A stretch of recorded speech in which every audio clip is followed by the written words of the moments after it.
We've got the swing arm bearings all ready to install.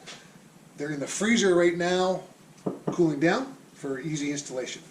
We've got all of the parts laid out, the collars, the dust covers, the bushings, the caps, 2 thrust washers that go on one side of the swing arm only, on the sprocket side, on the KTMs.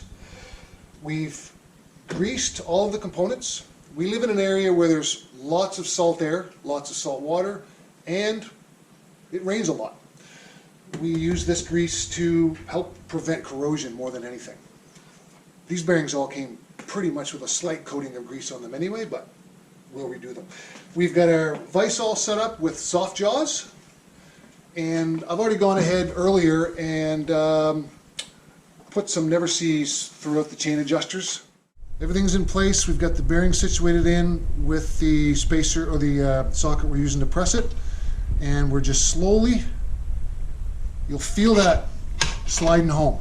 If you feel any binding whatsoever, back it off. If it's canted, crooked, not straight, cockeyed, stop. And that does happen. So we're just going to go in slowly until the socket basically stops, so we can take a look out and have a look and see where we're at. We've got the sprocket side bearings pressed in,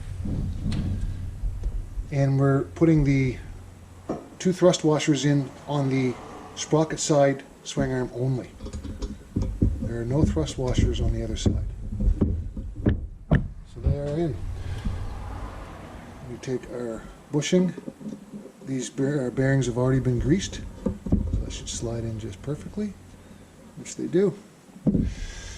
Now we're going to take our pre-greased dust seals.